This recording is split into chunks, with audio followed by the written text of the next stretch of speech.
మొట్టమొదటిసారిగా ఒక తామండి తీసుకోవాలి, కంచు తామండి. బియ్యపు పిండి, ఆవు పాలు, నల్ల ఉమ్మెత్త ఆకులు లేదా తమలపాకులు, అగరవత్తులు, నువ్వుల నూనె, అలాగే పసుపు, కుంకుమ, నవధాన్యాలు, నల్ల నువ్వులు, అక్షింతలు, కుంకుమలో ముంచినటువంటి ఎర్రటి వత్తులు 2. వీటన్నిటిని తీసుకున్న తర్వాత మొట్టమొదటిగా బియ్యపు పిండిని ఒక పాత్రలో పోసుకోవాలి. ఆవు పాలు పోసి పిండిని తడుపుకోవాలి. నల్ల నువ్వులు జత చేసి మళ్ళొకసారి పిసుక్కోవాలి. ఆ చేసినటువంటి ముద్దను ఒక జ్యోతి ఆకారంలో చేయాలి.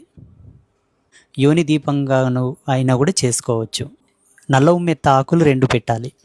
కాసింత పసుపు, కుంకుమ వేసుకొని నవధాన్యాలు పోయాలి.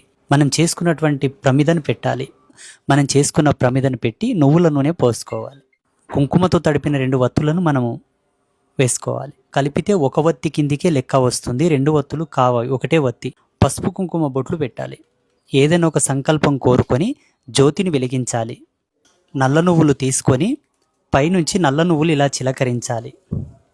అగరవత్తులు వెలిగించిన తర్వాత జ్యోతి చుట్టూ 5 సార్లు తిప్పి పక్కన అగరవత్తులు పెట్టుకొని తర్వాత అక్షింతలు తీసుకొని మనసులో ఏదైనా ఒక కోరిక కోరుకొని అక్షింతలు వేసి మనసు పూర్తిగా శిరస్సు వంచి నమస్కారం చేసుకుంటే తప్పకుండా మీరు అనుకున్న మీ సంకల్పాలన్నీ నెరవేరుతాయి.